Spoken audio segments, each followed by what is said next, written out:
cuéntamelo, cuéntamelo. Dile que estoy dispuesto a dar todo por ella y mucho más.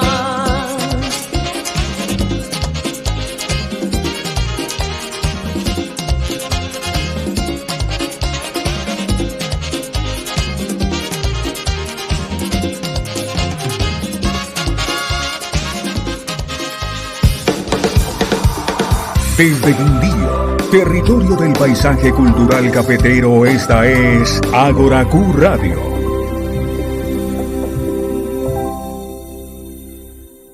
En Ágora Q Radio comienza Versión Libre. Los temas del día tratados por un grupo de panelistas que analizan, informan y orientan a la opinión pública. Versión Libre. Dirige Guido Escobar González.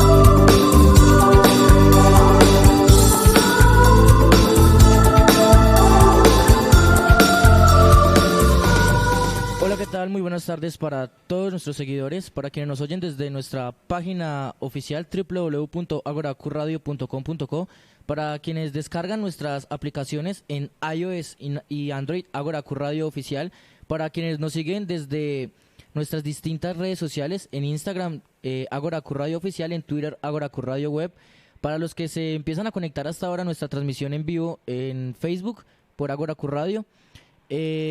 Bienvenidos todos hoy, martes 6 de julio del 2021. Esto es Versión Libre bajo la dirección de Guido Mariano Escobar. Recordarles a nuestros oyentes que nos pueden escuchar a través de www.colombia.com. Es una red gigante de plataformas de emisoras en las que están todas las emisoras de AM, FM y las virtuales aquí en el país. Le abrimos paso a nuestro director Guido Mariano, saludándolo. Guido, buenas tardes. Hola Luis, saludos. Y Andrés Pega, nuestros productores. Gracias muchachos por toda la colaboración. Y aquí estamos. Esperemos que hoy sea una tarde bien agradable, que podamos hacer un programa como nos gusta, muy dinámico, muy activo. Y Andrés, no veo a John Jairo en pantalla todavía, ¿no? Aún no nos contesta, profe. Bueno, estamos pendientes de John Jairo. Mientras tanto, ya está nuestro primer invitado. Antes de eso, quiero revisar aquí estadísticas. Doctor Álvaro Mejía, para saludarlo. Primero ahora hablaremos del tema, pero excelente un trabajo periodístico de mucha investigación del doctor Mejía, hablando de la verdadera historia del departamento del Quindío. Excelente, yo los invito. Este documento debe quedar ahí para la posteridad. Todos los quindianos deben tener este documento. Y el video lo colgamos ayer con la anuencia del doctor Mejía. Y por aquí va a mirar la estadística del video. Por aquí está. Esperemos a ver, que yo creo que quedó de este lado. Sí, está de este lado. Acá. Bueno, yo creo que está por aquí. Estamos alimentando mucho la página de Facebook. Muy interesante. Bueno, doctor, la verdadera historia del departamento del Quindío, contada por el doctor Mejía y sus invitados. Lleva 140 personas. Han visto este video. Está aquí en la página de Facebook nuestra. Bueno, voy entonces con el doctor Álvaro Mejía, lo voy a saludar para que empecemos a hablar de dos temas. Voy a hablar con el doctor Mejía. El primero tiene que ver con la Veeduría Control Quindío, del cual él hace parte, y en una columna que leí, y que fue muy leída la semana pasada, en el diario Quindiano, el doctor Mejía dice que esas obras difícilmente se van a realizar y explica los por qué. Aquí el doctor Mejía, con poder de síntesis, también nos va a explicar eso. Doctor Mejía, ¿cómo le ha ido? ¿Cómo está? Bienvenido a Ágora Radio. Guido, Mariano, un saludo cordial, igualmente a todos los que nos ven y escuchan en el departamento del Quindío y en el país. Doctor, podemos entonces empezar, doctor, con esto, con lo que usted explicó en la columna de la semana pasada, el por qué usted ve difícil que el alcalde de Ríos cumpla con esas obras. Bueno, en primer lugar hay que decir que el Consejo de Armenia expidió el acuerdo 197 del 26 de abril de 2021, en donde se adoptaron las siguientes decisiones. Primero, se modificó el artículo 21 del acuerdo 020 del 2014 en el sentido de permitir pagar la contribución de valorización en cuotas mensuales hasta 60 meses, 5 años, a una tasa del 1.15 mensual, equivalente a una tasa nominal anual del 13,8, perdón, a partir del 13,80 a partir del 1 de enero del 2021, y se liquidarán intereses de mora. Asimismo, se modificó el artículo 26 del artículo 020 del 2014, ampliando las fuentes de financiación del Fondo de Valorización. También se condona el 100% de los intereses moratorios de la valorización a los contribuyentes que paguen el total hasta el 31 de diciembre del 2021. Ese acuerdo fue aprobado por el Consejo, en nuestra opinión, y así lo dijimos en su oportunidad, sin haber hecho el estudio correspondiente, toda vez que si no se tenía la información de cuánto es el valor actual de las obras, cuánto vale lo que está allí ejecutado, cuánto vale terminarlas, qué falta por recaudar, cuál es el estado jurídico de estas mismas obras, qué pasa con los aspectos técnicos. Sin tener toda esa información, pues era una total irresponsabilidad aprobar ese acuerdo. Pero fue aprobado y además fue sancionado por el alcalde. Ese acuerdo tenía que ir a control por parte de la gobernación. La gobernación, después de estudiar jurídicamente el acuerdo, decidió demandarlo ante el Tribunal Administrativo del Quindío mediante acción de revisión de validez. La demanda fue presentada por el gobernador, quien, de conformidad con el numeral 10 del artículo 350 de la Constitución, tiene dentro de sus funciones la de revisar los actos de los consejos municipales. En la revisión de constitucionalidad e ilegalidad de ese acuerdo 197 del 26 de abril del 2021, el gobierno departamental evidenció que existía disparidad entre las disposiciones del acuerdo y las normas de carácter legal, asimismo las del orden constitucional. Por lo anterior, se expidió el auto de observación 194 del 18 de mayo del 2021, mediante el cual se revisó jurídicamente el acuerdo 197 del 26 de abril del 2021 del Consejo de Armenia, y se dispuso trasladar ese acto administrativo a través de la acción que ya hemos mencionado, de revisión de validez de los actos, al Tribunal Administrativo del Quindío para que decida sobre su legalidad. En opinión de la Administración Departamental, hay una violación a las normas constitucionales, especialmente al artículo 355, que prohíbe hacer donaciones. En opinión de la gobernación no se pueden condonar aspectos que tengan que ver con los tributos. Por lo tanto, allí hay un criterio de ilegalidad. Asimismo, se viola el principio de irretroactividad en materia tributaria, toda vez de que a pesar que la fecha de aprobación del acuerdo fue en abril, dice que entra a regir a partir del 1 de enero de 2021. Eso hace que se esté aprobando una disposición con efectos retroactivos.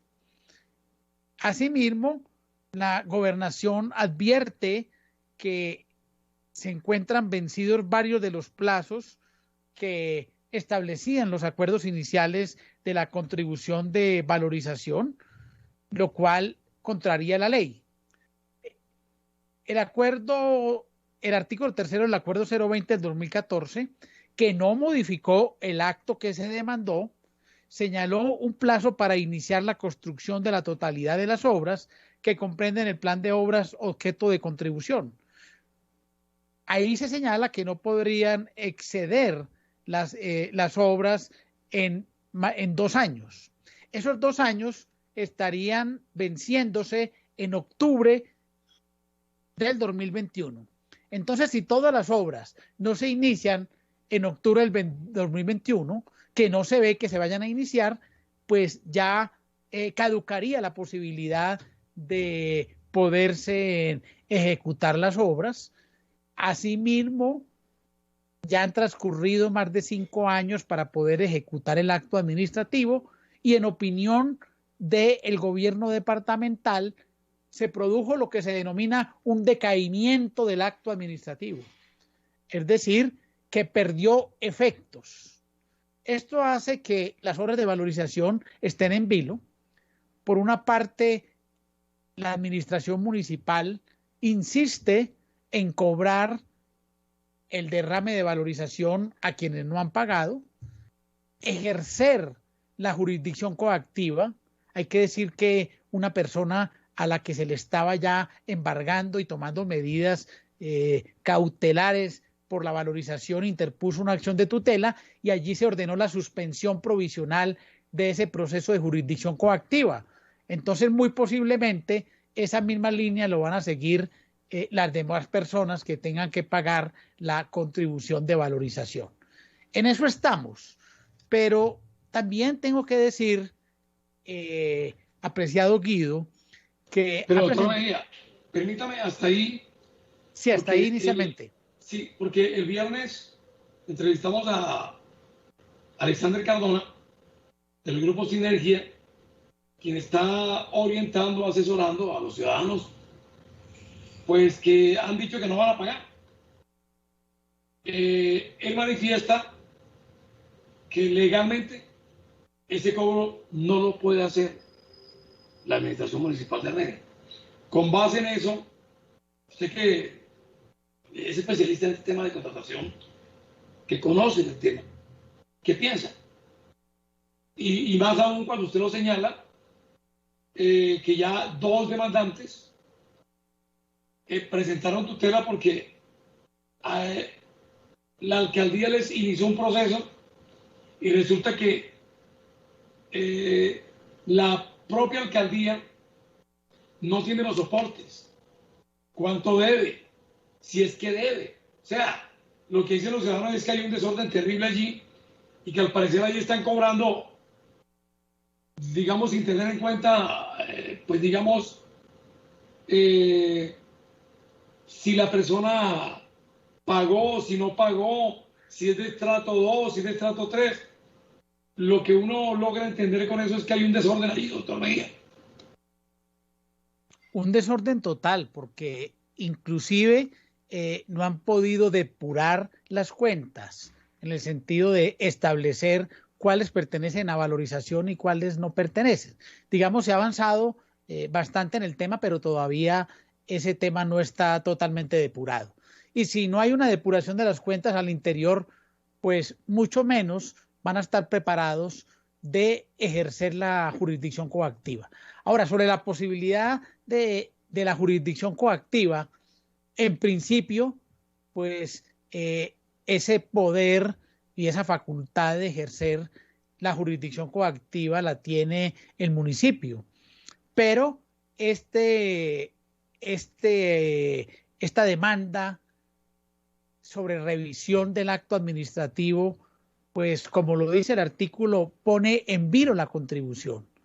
Asimismo, esas tutelas, pues ya hace avisorar que se va a presentar una tutelatón y terminarán firmas de abogados llevando tutelas masivas y además suspendiendo todos esos cobros.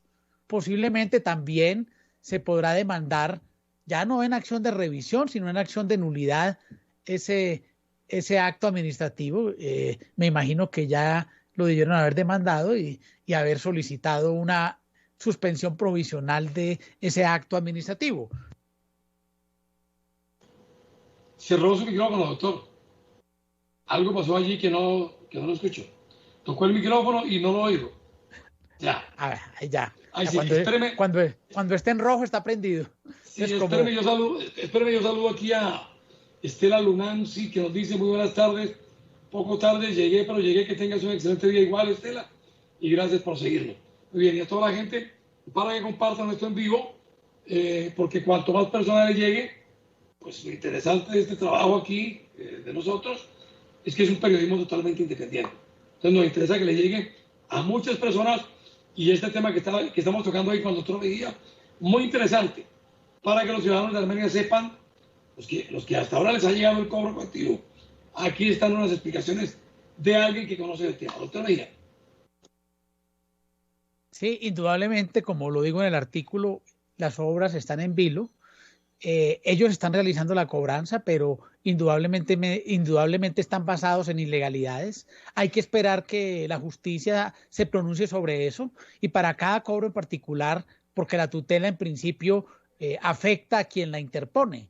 Entonces, pues seguramente tendrán que interponer tutelas a los que les llegue la cobranza, y de todas formas tendremos que esperar, y también nosotros como veeduría vamos a pedirle al Tribunal Administrativo del Quindío que tome una decisión rápidamente sobre este tema, porque el que permanezca esto en vilo, pues no le favorece para nada al interés común, y además a las personas que están muy molestas de tener que pagar una contribución de un torcido, y donde se han invertido una cantidad de recursos, muchos de los cuales se fueron en coimas. Entonces es triste y lamentable ver que se desvíe el bien común frente a intereses particulares y torticeros, que finalmente son los que quedaron inmiscuidos en este tema de la valorización. Doctor Mejía, al interior de la veeduría Control Quindío, ¿cuál es la lectura que ustedes le hacen a este proceso? Cuando yo recuerdo que el alcalde Ríos los llamó en un principio que para que lo asesoraran, que tal cosa. Hoy en día, ¿cómo está esa relación? Y hoy en día, después de casi 2 años, año y 6 meses, para no exagerar, ¿ustedes cómo ven este proyecto que Ríos quiere meter a como de lugar? ¿Cuál es la lectura de la veeduría? Bueno, pues la veeduría ejerce una función de control, no una función de asesoría. En algunas ocasiones han querido que nosotros los asesoremos, entre comillas, y nosotros hemos sido reticentes porque no podemos inmiscuirnos con la administración en asesorarlos en temas, así sea con un interés muy plausible y muy ciudadano y muy cívico, y por otro lado ejercer el control ciudadano, que es lo propio de las veedurías. De todas maneras, tenemos un asiento en el tema de valorización. Hemos estado participando de manera activa a través de los representantes de la veeduría. la veeduría hizo unas recomendaciones que fueron acogidas en el sentido de que se hiciera una auditoría forense a efectos de determinar cuál es el estado real en lo técnico, en lo jurídico y en lo financiero. Eso se está adelantando a través de una firma seria de Jorge Serna. Nosotros le hemos pedido un derecho de petición muy concreto sobre puntos que necesitamos tener absolutamente certificados por parte de la administración a efectos de pronunciarnos de manera definitiva. Estamos a la espera de la respuesta a ese derecho de petición. Yo me comuniqué con el doctor Serna, que estaba en Bogotá.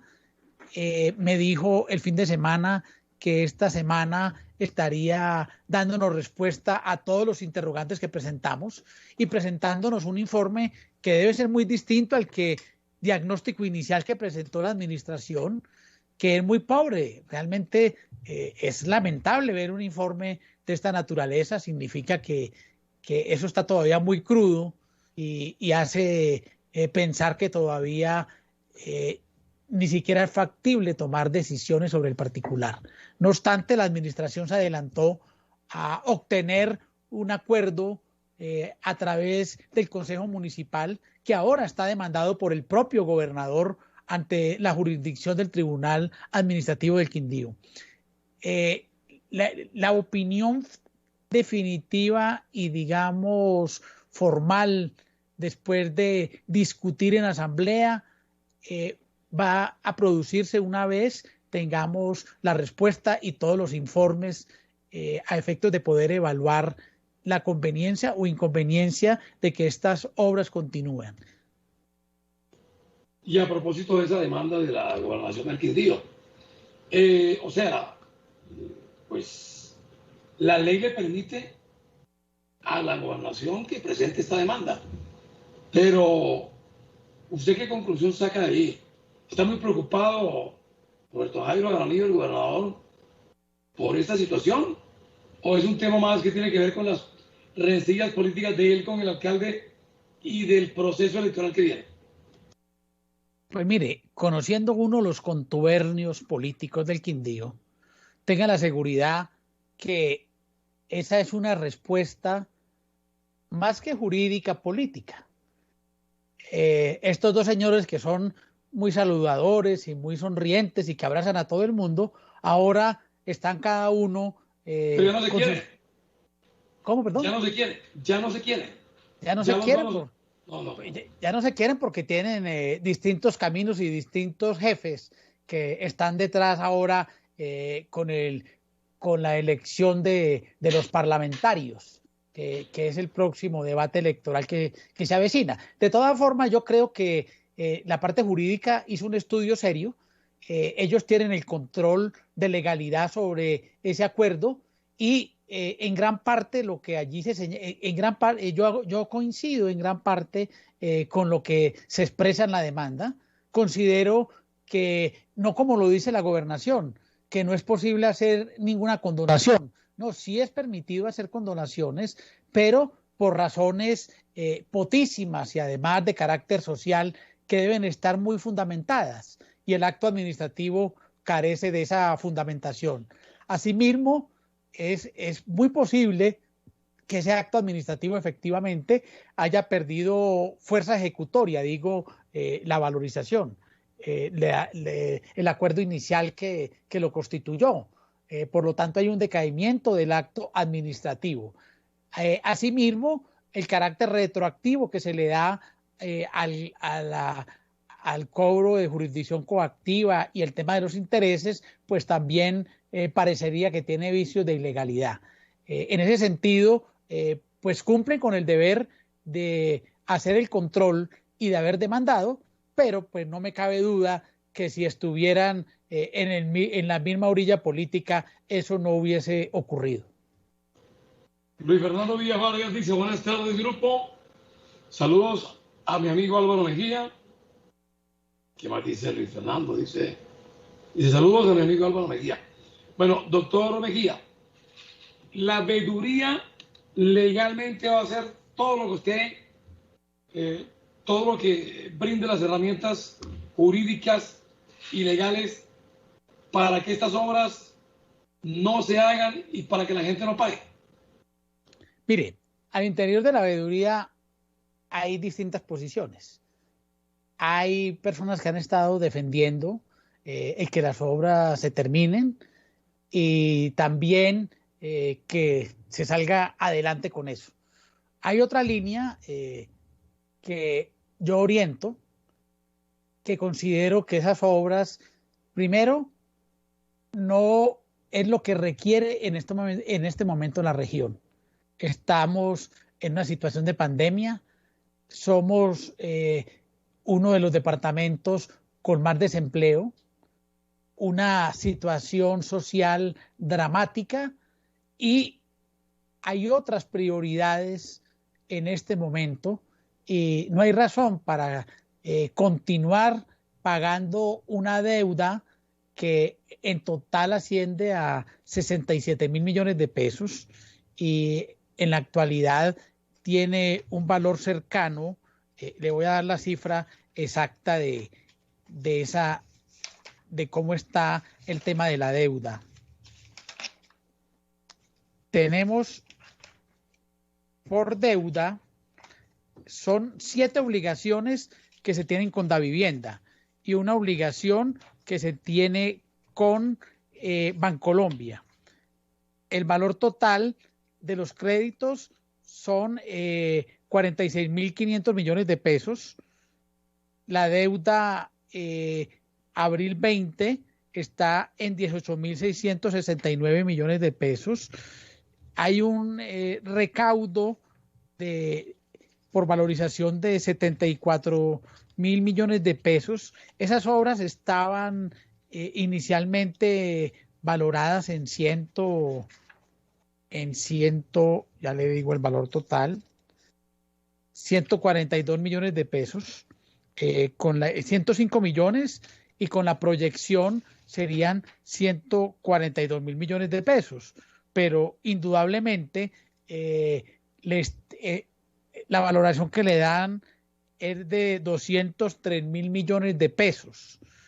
En ese orden de ideas, esos recursos, lo primero que tiene que preguntarse uno, ¿eso es lo que necesita la ciudad en este momento? Pensemos en, por ejemplo, la vía que va a unir la avenida Centenario con Sao. Eso es una obra interesante, pero pensemos en lo siguiente. No en este momento. Cuando una familia no le alcanza para comprar el mercado, pues no se puede ir a gastarse en un viaje el dinero que necesita para comer. Entonces, hay otras prioridades. ¿Cuántos empresarios se quebraron con el tema de la pandemia? Los que no se quebraron con el tema de la pandemia se quebraron después con el tema de los bloqueos. Entonces, aquí estamos en una situación social dramática en donde, como se está haciendo en Bogotá, hay que darle la mano a los pequeños empresarios y hay que trabajar por la reactivación económica de la ciudad y del departamento. Este no es el momento para ese tipo de obras. Y esa obra además está desfinanciada porque se calculó sobre 105.000 millones de pesos. Se calculó sobre 105.000 millones de pesos y hoy en día esas obras pueden costar el doble o el triple de lo que fue valorado inicialmente. Eso significa que tendrá que endeudarse más el municipio, sacar de sus recursos propios o hacer nuevas contribuciones para poder cerrar el esquema financiero. Por eso lo que estamos preguntando es ¿cuánto valen las obras? Y los contratos que están en ejecución, lo que hay allí son unos problemas jurídicos. Lo que hay ahí son unos chicharrones. Poder reiniciar otra vez las obras. El coste que tiene mucho de ese material, por ejemplo, del que tanto hablamos de las vigas, un material que pagaron por 7.000 millones de pesos, que tenía que ser comprado e instalado. No lo instalaron, lo dejaron a la intemperie. perdiéndose ese material. Pagaron 7.000 millones como si estuviera instalado y no está instalado. Fuera de eso hubo sobrecostos. Entonces, ¿qué va a pasar con todo eso? ¿Cuánto va a valer poder reiniciar las obras que se paralizaron? Y además, teniéndole que reconocer a los contratistas sobrecostos, asimismo reajuste de precios, revisión de precios, poder volver a rehabilitar las zonas que se deterioraron, que quedaron anegadas, lo que tenía que ver con preliminares, pues todo eso quedó totalmente estropeado. Allí la situación es muy compleja y uno no puede decir que se puedan reiniciar o terminar unas obras cuando ni siquiera se tiene esa información de la que estoy hablando. Es decir, tener todo lo técnico totalmente valorado, lo financiero, cuánto se requiere para poderlas terminar, organizar la casa porque indudablemente ni siquiera se tienen depuradas esas cuentas, y por otra parte, cuánto va a valer atender todos los problemas jurídicos que se están suscitando a raíz de ese tema de valorización. Entonces la ciudad se está viendo enfrascada en un tema cuando estamos en un incendio, y estamos en un incendio y nosotros en fiesta.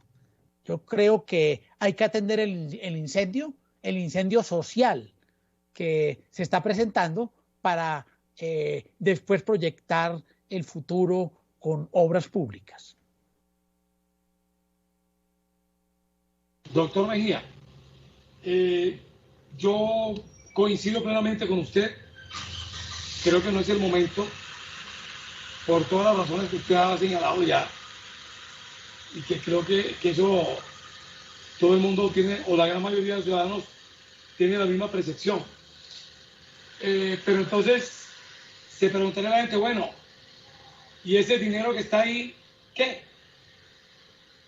O sea, como estamos hablando de lo social, que es lo más importante, y sobre todo en este momento de pandemia, jurídicamente, ¿cómo se podrían utilizar esos dineros para la reactivación económica y la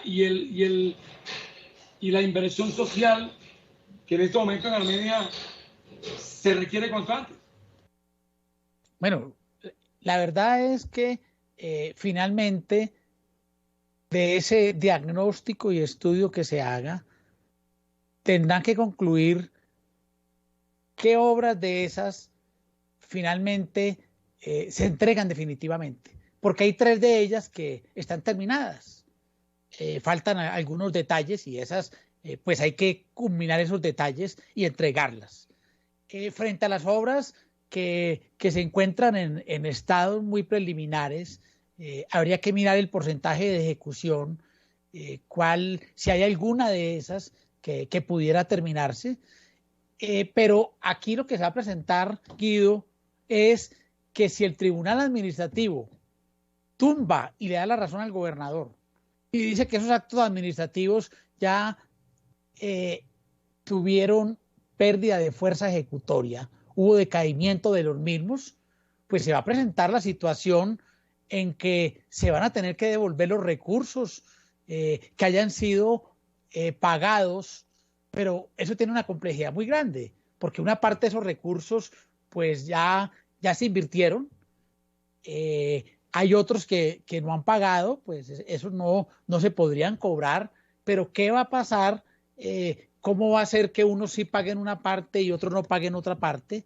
Es un tema bastante complejo el que se le vendría a la administración, porque no solamente vamos a estar en una situación financiera complicada frente a la pandemia, sino también a la quiebra del municipio. Va a quedar en una situación de tener que devolver recursos que, bueno, ahí hay una parte que están disponibles, digamos, y que han sido recaudadas, que pues esas se podrán devolver sin ningún inconveniente porque eso tiene una destinación específica. Eso no puede ser que la gente haya pagado para unas obras de valorización y después diga, no, es que vamos a invertirlo en esto otro. O sea, es devolver la plata. Es devolver la plata o finalmente hacer una cuenta de las obras que se ejecutaron, mirar, volver a tasar la contribución de valorización con las obras que se terminaron, y sobre las obras que no se terminen, pues habrá que devolver los recursos. Doctor Mejía, se requieren unas obras, por supuesto, porque en Armenia andan alrededor de, si no estoy mal, están hablando de 200.000 vehículos. Eso es una barbaridad. 200.000 vehículos para una ciudad que tiene las mismas vías desde que yo llegué, desde hace 40 años, a excepción de unas pequeñas glorietas, las vías son las mismas, doctor. Son las mismas vías. Se requieren unas obras. ¿Usted considera que ya no son las que se trazaron en ese proyecto donde se robaron la plata? ¿Usted cree que serían otras? ¿Que serían menos?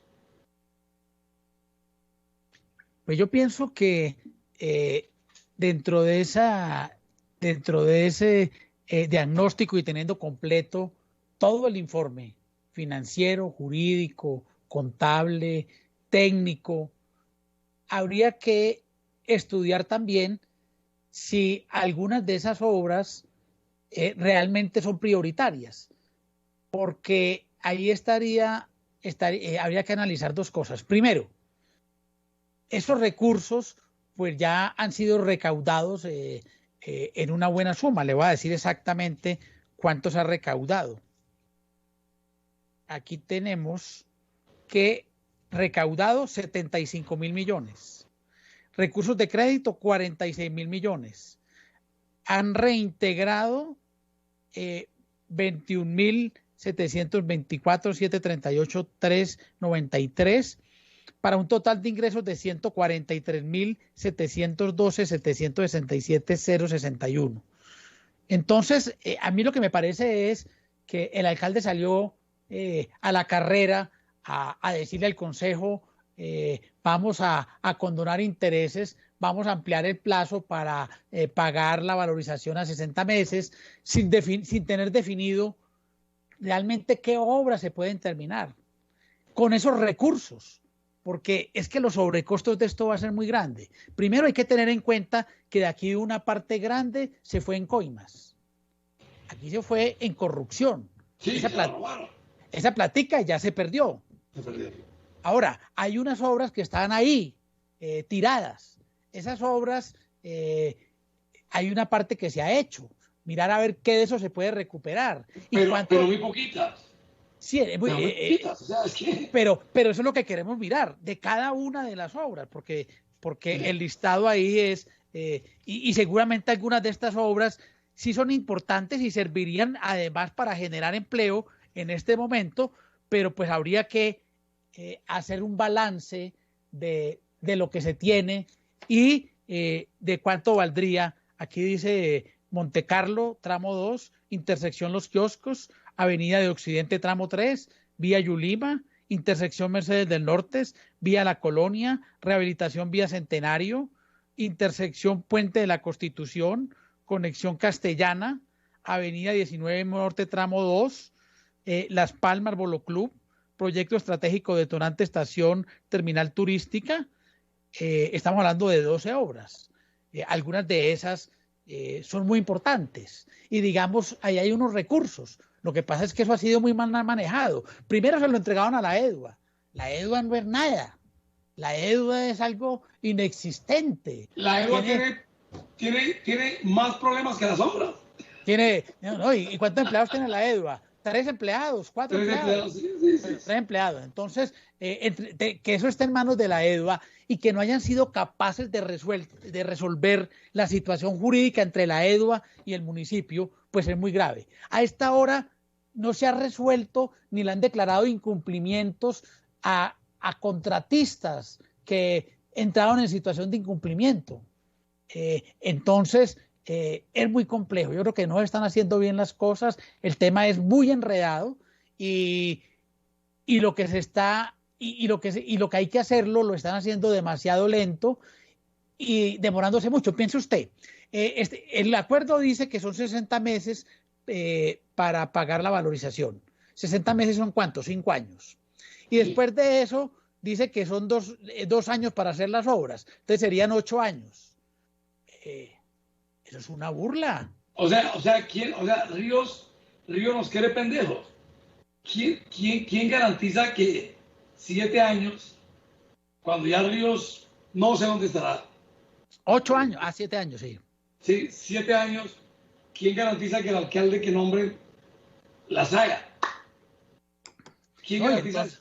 Y entonces este se dedica a cobrarla, a hacer el cobro de valorización a la gente. Sí. Paga unos estudios que son costosos para que les digan cómo está eso. A lo mejor hacen algunos temas de consultorías y no más. El tipo no va a ejecutar nada. Entonces, todo eso queda para futuras administraciones con el deterioro total de lo que se adelantó allí, con oscuridad jurídica, con líos jurídicos. Entonces, el tema es bastante complicado y es bastante complicado cuando no se han adoptado. Por ejemplo, ese tema de la consultoría se debió haber hecho pues hace mucho tiempo, pero para este alcalde se debió haber hecho el 1 de enero que se posesionó del año pasado. Ya él debía haber adelantado eso en transcurso de los 6 primeros meses para poder tomar decisiones, pero ya ahora viene un debate electoral. Ese acuerdo que se aprobó está demandado ante la jurisdicción contenciosa. Existen, le voy a decir cuántas demandas existen en este momento. En este momento tenemos una acción popular, temas en la Contraloría, en la Procuraduría. La Procuraduría tiene 28, la Contraloría tiene 28 hallazgos. Están en proceso liquidaciones de contratos, indefinición sobre la suerte de cada uno de ellos. Hay una acción popular, hay 10 demandas contra actos administrativos, hay 31 nulidades y restablecimientos por facturación, hay una reparación directa, laborales del contrato 031 hay 41, del contrato 02 hay 23, controversias contractuales hay 8, controversias de convenios interadministrativos hay 3, sin contar los penales. Entonces eso es un chicharrón. Eso es un chicharrón. Y finalmente, para la gente es muy complicado, porque primero hacer un esfuerzo de conseguir un dinero donde no se tiene. Segundo, tener que pagar sobre un torcido. Porque, Guido, eso nos lo decían los abuelos, árbol que nace torcido, nunca su rama enderecha. Esas obras son un chicharrón. Y el alcalde no ha dicho, esto es lo que se presenta aquí. Este es el tema técnico, este es el tema financiero, este es el tema jurídico. Vamos a hacer esto. ¿Sí? Lo que tú me estás preguntando a mí, ¿las obras se van a hacer o no se van a hacer? Hay algunas que se puedan salvar o no se pueden salvar. Hay algunas de esas obras que se pueden terminar o no. Eso no lo debería decir el alcalde, de acuerdo a los estudios, y es lo que estamos esperando. Por eso nosotros no nos hemos pronunciado, en definitiva, hasta conocer el informe de esa consultoría de Jorge Serna, que fue la que se contrató. Bueno, me dice Luis Fernando Villa que no está, ¿qué pasa con el programa? El programa está al aire, Luis Fernando. El problema debe ser de Luis Fernando, porque el programa está al aire, Luis, ¿o no? Sí, Luis, señor. ¿tenemos el programa al aire? Sí, estamos al aire, profe. Estamos al aire, Luis. Aquí lo tengo yo al aire. No sé qué pasó con Luis Fernando, pero el programa está al aire por las diferentes plataformas. Doctor Mejía, ante tanto enredo, que yo sé que eso es así, creo. Usted, no digamos consejo, no, porque Ríos no aceptaría consejos buenos. Pero ¿cuál es su sugerencia para el alcalde Ríos con este enredo que hay con esas platas y esas obras? Como veeduría, una sugerencia para Ríos. Doctor, está el micrófono cerrado. Sí, lo primero que tiene que hacer uno es desenredar el ovillo. Si usted encuentra un enredo, pues usted tiene que desenredar para poder hacer cualquier cosa y para tomar decisiones. Eso lo debe haber hecho desde el primer día, ¿sí? Pero bueno, digamos, ya están trabajando en el tema de depurar toda esa información. Y el consejo sería, no se adelante a tomar decisiones hasta que no tenga desenredado el ovillo y hasta que no tenga la información completa y veraz.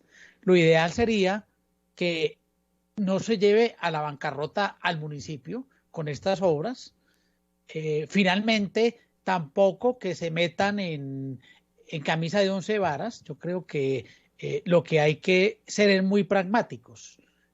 Finalmente, hay 3 obritas que ya están para entregar, pues eso hay que entregarlo.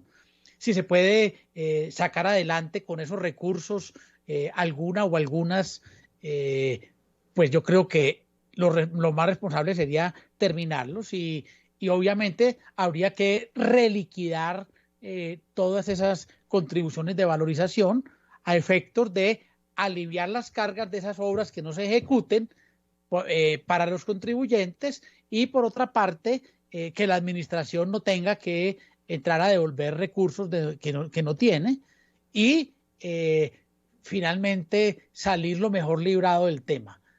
Pero eso hay que hacerlo con el acompañamiento de una consultoría en lo técnico, en lo jurídico, en lo financiero y en lo contable.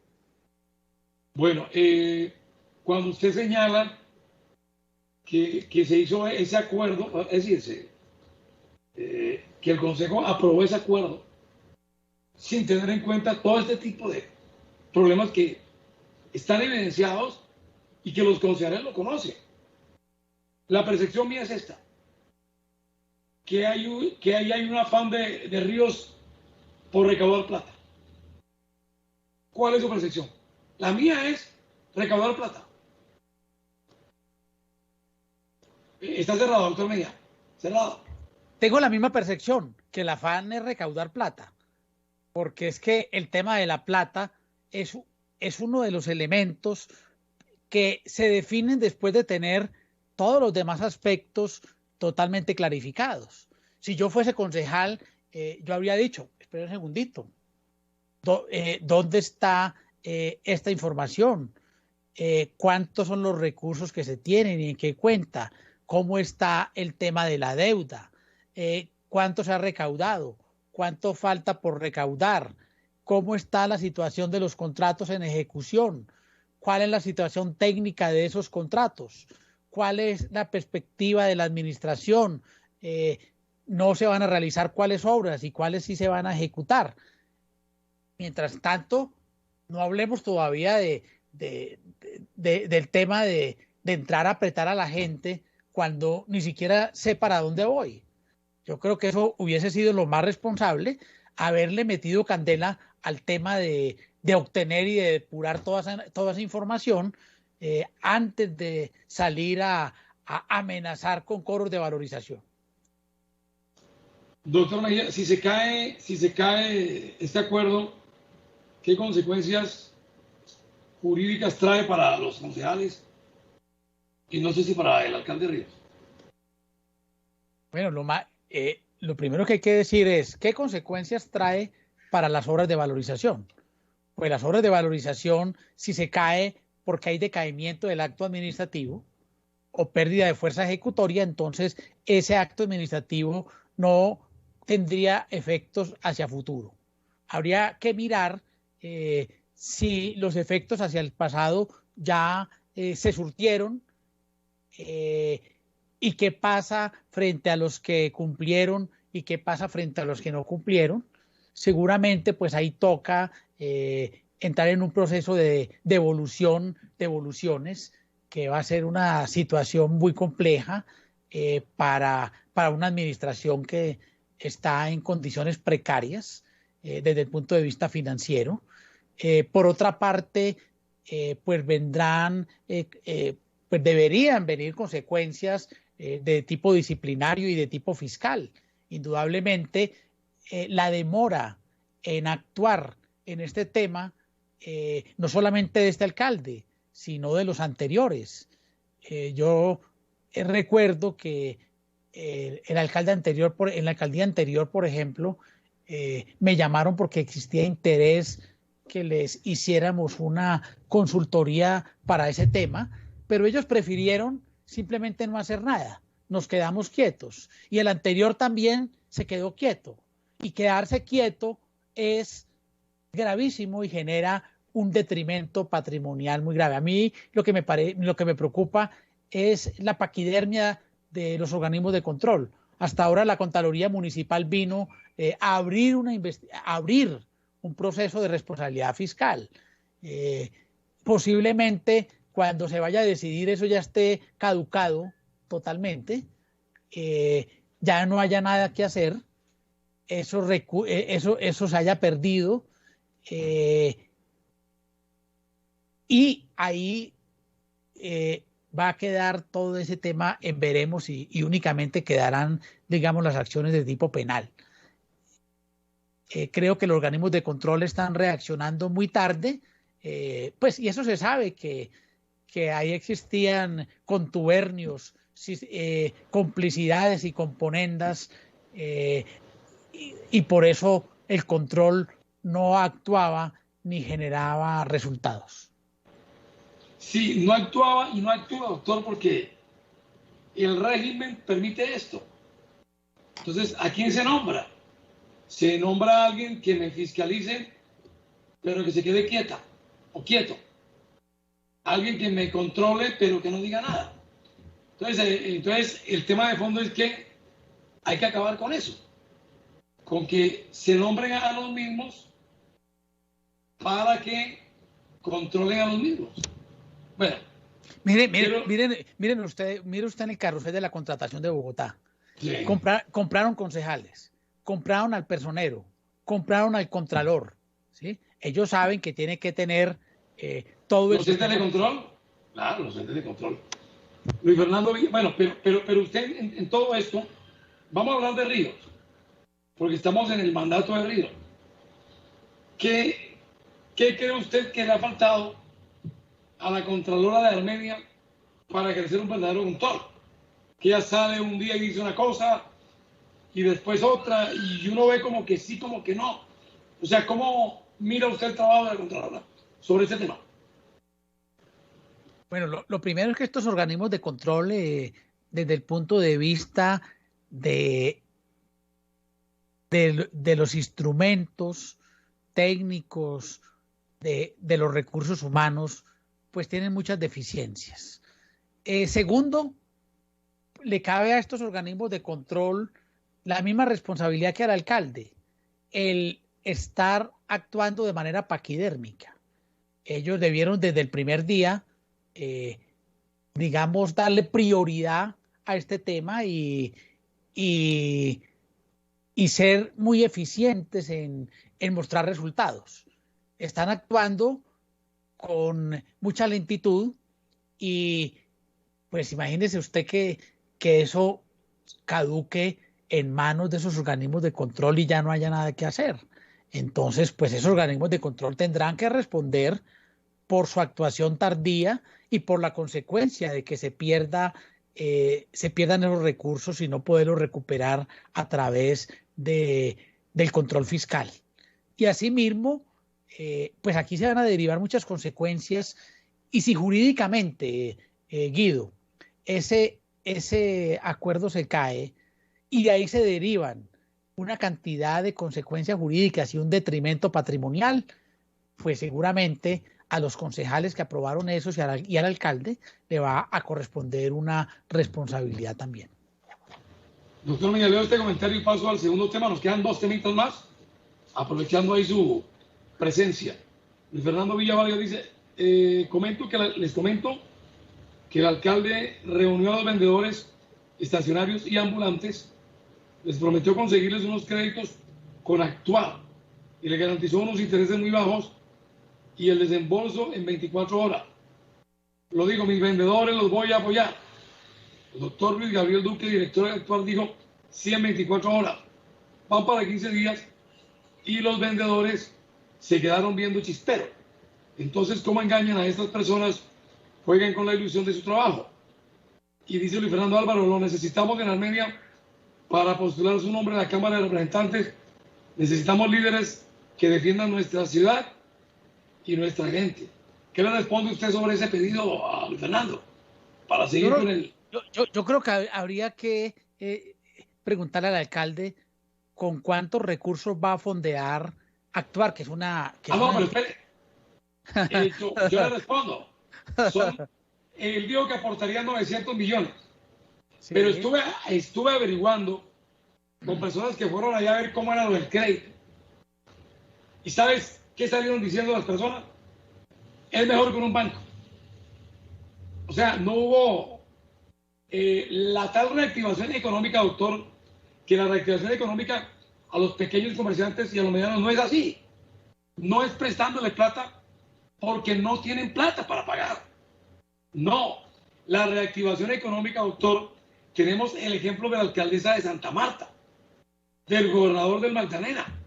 Él invirtió unos dineros para que los comerciantes reactivaran sus negocios, pero les entregó el dinero, no se los prestó, porque no es momento de prestar. Si usted revisa en Estados Unidos, Francia, España, se hizo lo mismo. Se ha reactivado la economía, pero no con préstamos, sino entregándole la plata a la gente, porque la gente no tiene cómo pagar en este momento. Entonces yo creo que lo de Armenia, doctor, va a ser un fracaso, porque la gente no tiene cómo pagarle a Actuar. Doctor. Sí, lo que pasa es que ahí el artículo 355 de la Constitución dice que no se pueden hacer donaciones a personas particulares. Entonces, si pero que habría otra figura ahí, ¿o no? Bueno, pero no regalarla. Bueno, digamos prestarla sin tanto enredo. Sin tanto enredo y sin que ellos obtengan ningún tipo de remuneración. Ahí está el veneno. Ahí está. Usted lo respondió. Correcto.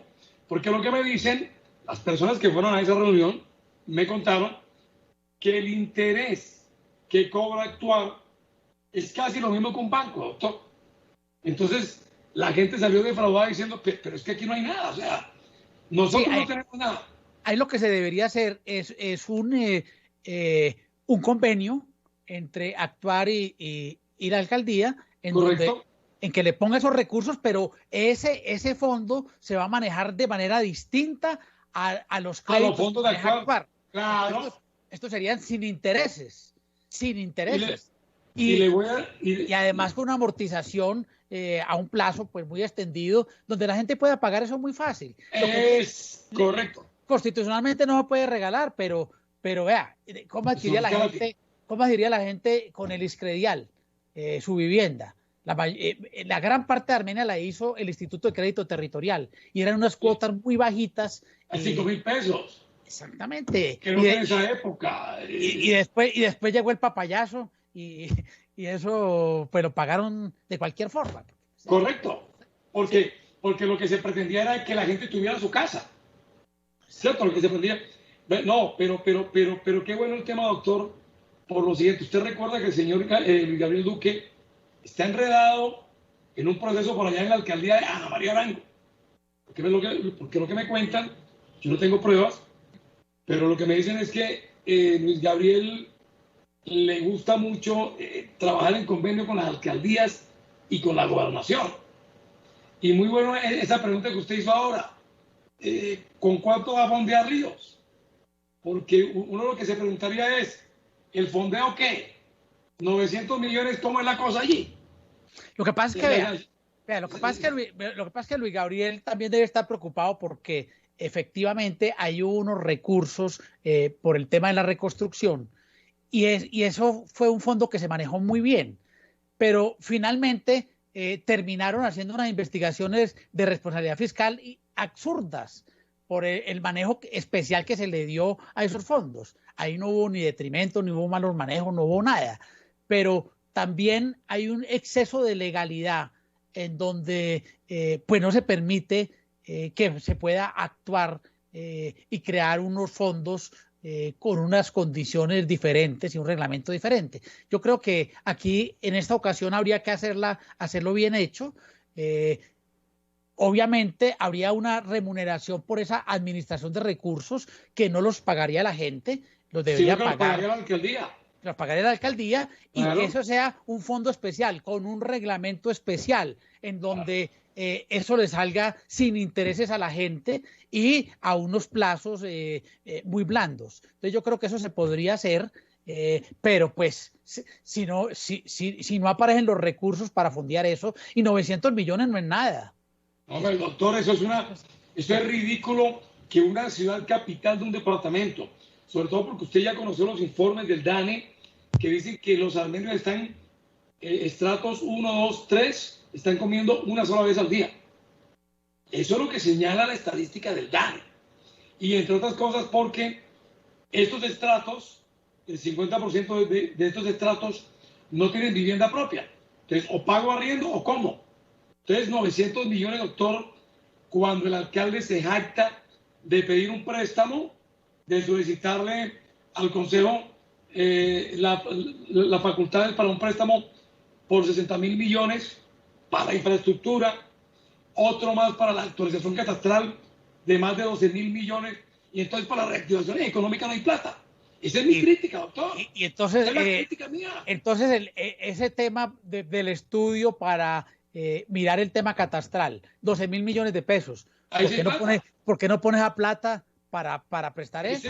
¿Y cuántos se robaron? ¿Y cuántos se robaron en valorización? ¿Cuántos se robaron en valorización? Hablando de, ¿van cuánto? ¿30.000 millones? ¿40.000? No. Exacto, como 30. Hasta ahora, porque eso es más. ¿Qué tal esos 40.000 millones que estuvieran puestos en fondos para que la gente pudiera volver a reactivarse económicamente? No, si usted me pregunta por qué hay tanta pobreza en Armenia... 900 millones, es una burla.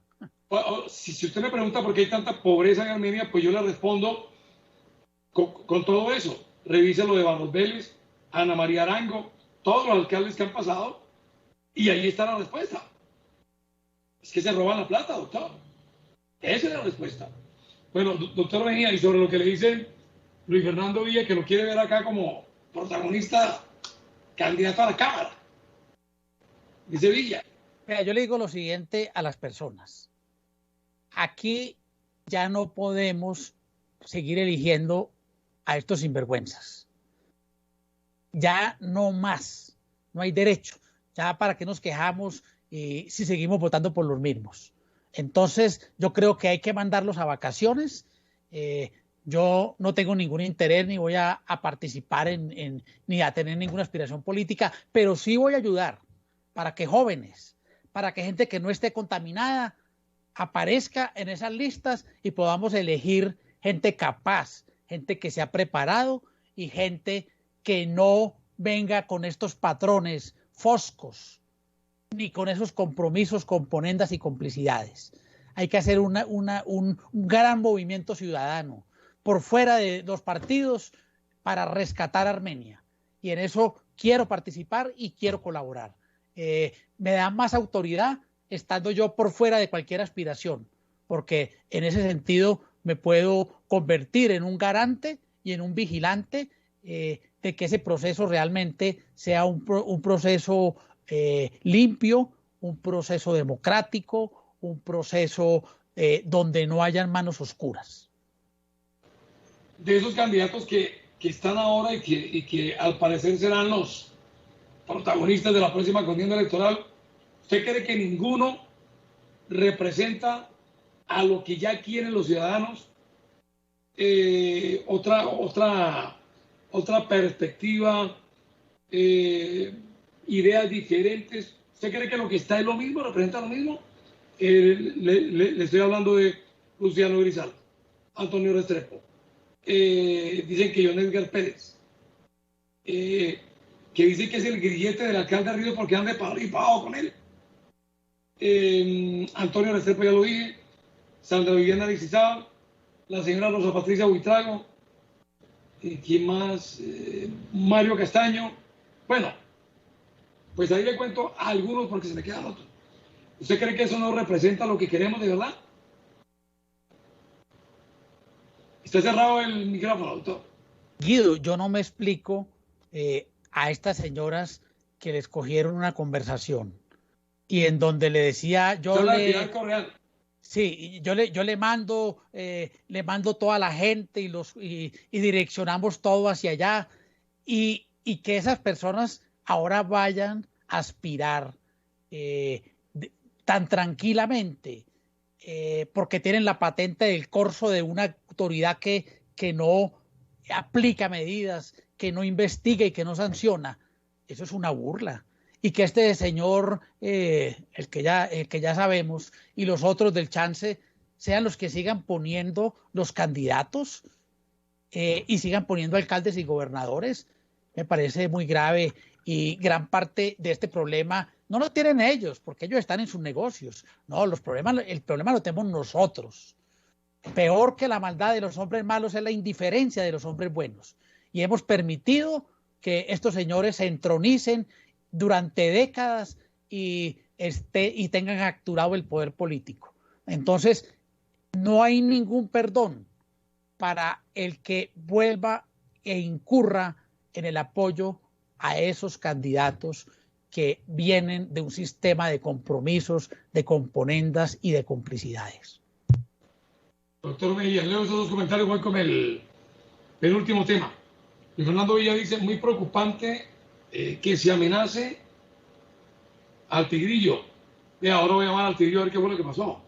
Dice Fernando Villa, por ejercer su profesión, y más quien amenaza es una persona de la vida pública y está suspendido de por vida por ser un mal director de la CRQ, un deficiente. Tigrillo debe de poner esta situación en manos de la Fiscalía, Defensoría del Pueblo. Ahora no se puede periodismo porque el periodista se vuelve parte de amenazas. Mejor pasó lo mismo con la matrícula cero. El alcalde Ríos prometió y juró hacer este pago y nunca lo vieron los estudiantes.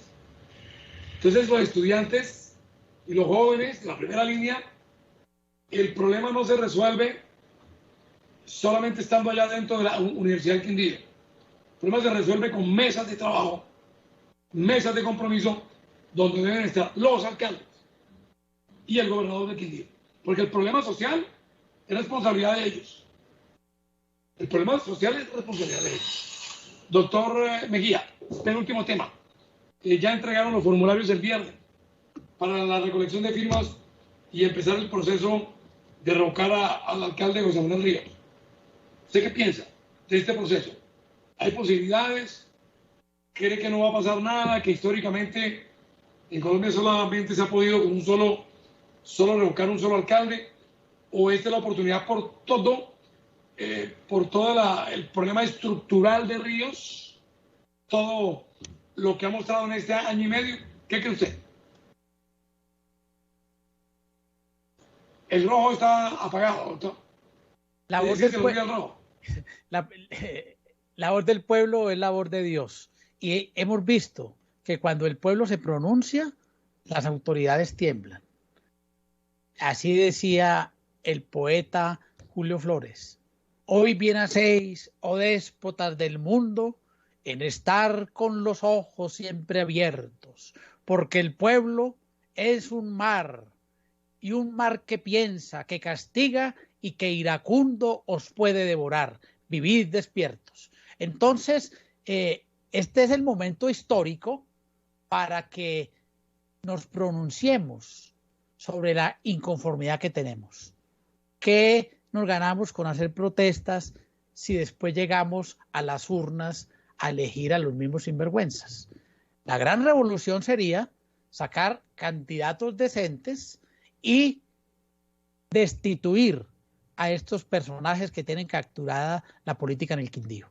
Y ese proceso de revocatoria es un proceso de manifestación de la inconformidad. Yo espero que esa inconformidad popular se manifieste a través de las firmas y es el pueblo el que decide. si quiere simplemente permanecer de brazos cruzados o quiere ser partícipe del cambio. Y el cambio ya, el proceso de las firmas ya sería un paso irreversible hacia ese cambio que necesitamos. Los representantes de los partidos, por ejemplo, hablamos aquí con el presidente del directorio departamental del Partido Liberal, Diego Torres Vizcaíno, y dijo, hay que darle tiempo. Y yo le dije, más partido, pero ¿qué más tiempo, doctor Mejía? Año y 6 meses. Bueno, y el Partido Liberal, que es el responsable de toda esta vagabundería, sí, no va a responder por nada. Tiene una responsabilidad política y ahora vuelve y saca los mismos candidatos de los mismos conciliámbulos oscuros y foscos. Bueno, yo creo que ahí tenemos que darle a ese y a otros partidos que pues realmente los partidos hoy en día no están interpretando a la opinión pública. Ninguno. Doctor, pero los que piden más tiempo para Ríos, ¿tiempo para qué, doctor Ríos? Doctor Ríos. ¿Será para hacer otra componenda más? Bueno, voy con el siguiente tema. Mire, nos oponemos a cualquier amenaza, a cualquier atentado contra cualquier persona. Pero quiero preguntarle sobre eso. El gobernador del Quindío dice que de acuerdo a una información de la Fiscalía, un grupo de jóvenes tenía planeado quemar con bombas Molotov la casa del gobernador del Quindío, en el municipio de Montenegro, en la finca de él. La Fiscalía descubrió conversaciones entre varios jóvenes que planeaban cometer el atentado y puso en alerta a las autoridades regionales y al propio gobernador. Eso dijo el gobernador Jaramillo. Eso fue lo que él dijo. Repito, como yo no tengo pruebas para decir ni sí ni no, quiero solamente aportar estos dos puntos de vista al respecto, doctor Mejía. Si salieron ya 7 jóvenes que se les había imputado cargos por unas acusaciones del fiscal séptimo de terrorismo y que se cayeron, el proceso se cayó porque no había pruebas, soportes suficientes. Aquí hablamos con uno de los abogados de la primera línea el viernes y nos contó sobre estos procesos y yo llego, doctora, a la conclusión que yo, que estuve en varias manifestaciones y que conozco a muchos de esos muchachos, no creo que esos muchachos tengan esas intenciones, doctor Mejía. ¿Usted qué piensa? Porque estamos en un país de autoatentados, en un país donde los gobernantes se inventan, que los amenazan, en fin. ¿Qué lectura, usted que conoce más a Roberto Jaime Jaramillo que yo? ¿Qué cree usted? Bueno, yo expreso mis opiniones de manera independiente y no para que sean agradables hacia nadie.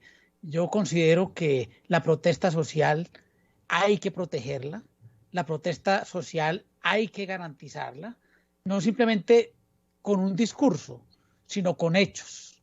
Pero, indudablemente, en estas protestas se han metido grupos terroristas. No estoy hablando ni de la primera, ni de la segunda, ni de la tercera línea, no. Ha habido grupos terroristas y lo hemos visto cómo han actuado contra las autoridades. Es muy grave que estemos atentando contra las instituciones, porque finalmente podemos en esa lucha acabar con el país y de eso no se trata. Creo que han existido cosas extremistas. Yo tampoco sé si eso será cierto o no será cierto. Si es cierto, es muy grave. Hay que censurar la violencia, venga de donde venga. No es, ninguna sería admisible. También hay que decir que se crea mucho terrorismo informativo, mucha información falsa. Ahí tendrían que actuar directamente la Fiscalía General de la Nación, decir que tan serio es eso, porque finalmente muchas de esas investigaciones pues terminan en querer mostrar resultados, pero sin que existan realmente pruebas verdaderas ni pruebas contundentes y fehacientes. Entonces, pues lo que hay que pedirle a las autoridades es que oficialmente informen de qué se trata, para no estigmatizar también a los que están actuando simplemente con su ejercicio constitucional de protestar. Ya los ponen en la picota pública y los ponen en peligro. No se trata de eso. Entonces yo creo que hay que ser ponderados. Por un lado, proteger a los que están protestando, ejerciendo su derecho, pero también pedirle a las autoridades que actúen de manera fuerte en contra de quienes están haciendo terrorismo y están aprovechando las protestas para desestabilizar las instituciones y acabar con el país. Bueno, ahora mi productor Luis, por favor, ahora vamos con Felipe Robledo. Yo lo aviso cuando, que es el abogado de la primera línea, para preguntarle sobre este tema, porque solo se ha escuchado una parte, y es lo que ha dicho el gobernador Jaramillo. Yo quiero escuchar la otra parte. Repito, y ahora vamos Luis, ahora vamos a aprovechar para llamar a Felipe Robledo. Doctor Mejía, este tema, el otro, ya lo voy a despedir, qué pena con usted. Fernando Villa dice, doctor Álvaro, hoy el presidente Duque firmó el decreto o ley de la condena perpetua para violadores y asesinos de niños. Me pregunta, ¿esta ley no es inconstitucional? Esa es la pregunta de Luis Fernando. Yo complementaría preguntándole, ¿esta es la solución para acabar con el abuso a menores? Doctor Mejía, por favor. Es que eso se llama demagogia judicial y legislativa. Cada vez que hay un delito terrible, entonces hay que la cadena perpetua o la cadena o la pena de muerte para tal delito y tal delito. El Código Penal no se puede desequilibrar, porque ¿qué es peor? ¿Violar a un niño o matar a una persona? La vida, en mi opinión, siempre será superior a cualquier otro derecho. Entonces, si para cada acto que se produzca se hace demagogia con eso, pues creo que ahí desde el punto de vista jurídico está mal enfocado el tema. Pero fuera de eso, esa es la solución. Realmente esa es esto se ha demostrado que en países donde existen penas altas, pues no necesariamente eso se refleja en la disminución de esos delitos. Quien actúa, estas personas son enfermas, realmente son enfermas, y su enfermedad no se va a detener porque le pongan 80 años o 500 años o 5 cadenas perpetuas. Ese no es el tema. Los cogen. El primer problema es, los capturan, son judicializados o estamos en unos niveles de impunidad grande. Además, el tratamiento para estos enfermos mentales es aplicarle penas altas o tal vez otros mecanismos que se han utilizado para que dejen de ser un peligro activo para la sociedad y para los niños. Ahora, hay países donde se admite la castración química. A eso me refiero. A eso me refiero específicamente. Habría que ver otras soluciones. Entonces algunos decían, no, la solución es poner en el muro de la infamia y poner a las personas. Eso es inconstitucional. Y fuera de eso, pues eso no es la solución al problema. A los niños, niñas y adolescentes hay que protegerlos. Hay que protegerlos de estos pervertidos. Pero eso viene desde la misma casa. Los padres tienen que controlar a los menores, porque gran parte o muchas situaciones que se presentan en eso es tema de redes sociales, de contactos que tienen por estas redes, los padres no los controlan, ahora son totalmente enfermos y llevados por esos mecanismos tecnológicos que son importantes, pero hay que controlarles, hay que saber qué están viendo los niños. Claro. Esa responsabilidad viene en la casa, en el colegio. Hay que proteger a nuestros niños y a nuestros adolescentes. Eso es un propósito, debe ser un propósito nacional, pero el tema no pasa simplemente por penas altas, sino porque haya responsabilidades desde el punto de vista de los padres, desde el punto de vista del colegio, desde el punto de vista de las autoridades, y se evite que esto ocurra. Y también el de detectar a estos personajes que son lo peor, porque están atentando contra lo más inocente y lo más puro de nuestra sociedad. Y lo que me parece grave es que se haga demagogia sobre el tema y que esa demagogia realmente no le apunte a lo efectivo y lo eficaz en materia de protección de niños, niñas y adolescentes. Casi siempre, doctor, estas personas con con este tipo de desviaciones y de aberraciones se da mucho en hogares donde esa persona fue violentada cuando niño. Porque es muy difícil que en un hogar donde hay un buen ejemplo, un buen respeto, unos padres respetuosos con sus hijos, pero con autoridad. Lo que pasa es que la autoridad no se ejerce con violencia. O sea, ser un papá con autoridad no es el papá que coge al hijo y lo enciende a trompada o a palo, no. Yo creo que la autoridad de un papá y de una mamá se ejerce primero con el buen ejemplo, doctor.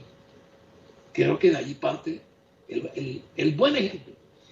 Y yo pienso que es muy difícil que en un hogar donde hay esas buenas costumbres morales, es muy difícil que salga de allí un violador.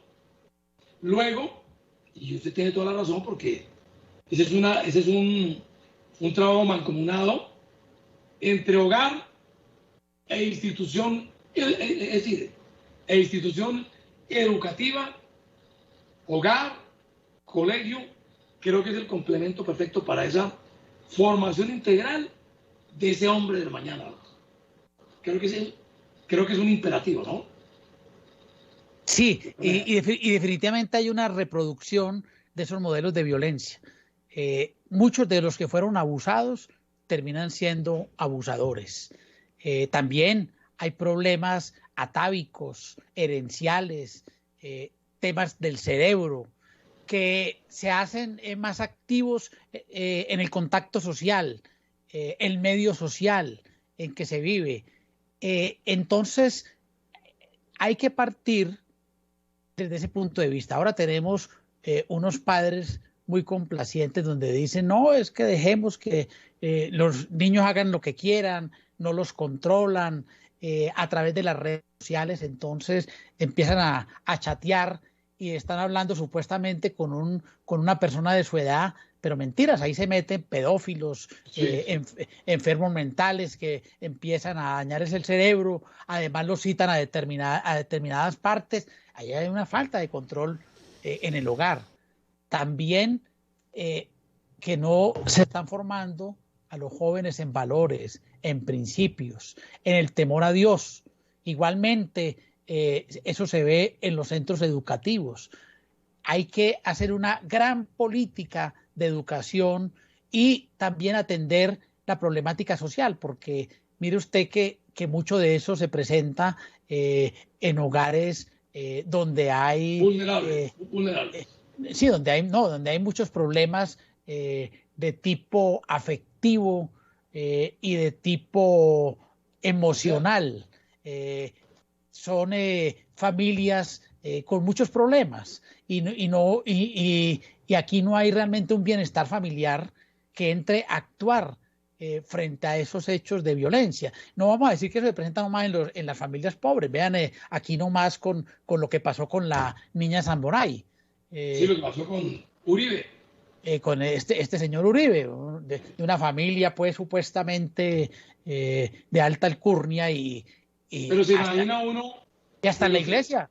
Pero se imagina, sí, claro. Pero se imagina uno que este sujeto, cuando niño, le permitieron todo. Creo que, por su condición económica, que los papás estaban en su tema de sus negocios y su plata, no hubo tiempo para formar una buena persona ahí. Y el tema sexual, Guido, porque mire usted, ya hemos llegado a una degeneración tal en el tema del sexo que desde jovencitos se acuestan con todo el mundo, ya no les gusta, ya se cansan con los del otro sexo, siguen con los del mismo sexo, siguen con una cantidad de aberraciones y cada vez están pidiendo más y más cosas totalmente locas. Uno escucha programas como por ejemplo Caso Cerrado o Casos de Familia y dice uno, el mundo está loco. La cantidad de cosas que ve uno total. Profe, ¿me escucha? Luis, sí, dígame Luis. Tuvimos un bajón de internet y estuvimos fuera como 30 segundos, ahí volvimos. Listo, Luis, perfecto, ahí estamos ya, perfecto. No movamos la camarita ahí, el Skype, por favor. Dejémoslo así como está, el Skype. Listo, profe. Es que se me está moviendo la cámara, Luis. Eso, déjeme el Skype tranquilo ahí. Gracias. Bueno, doctor Mejía, ahora sí, último tema para despedirlo. Hombre, vi digamos, el registro documental de un trabajo investigativo que usted hizo sobre la verdadera historia del Quindío, que yo no la conocía. Y creo que muchos quindianos, quienes han visto el video ya van más de 150 años ahora, tampoco la conocía. Conocíamos una historia, pues, por ejemplo, yo que no nací aquí, pero me he preocupado por conocer la historia del Quindío. Teníamos una historia totalmente diferente. ¿Cómo llegó usted a la conclusión de que esta sí es la verdadera historia del Quindío y no la que le han contado a los jóvenes, a los niños?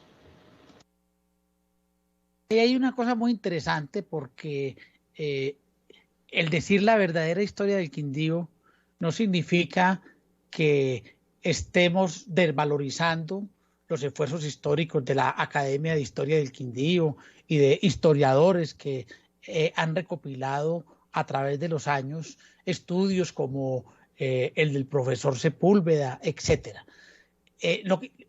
¿Por qué viene ese nombre?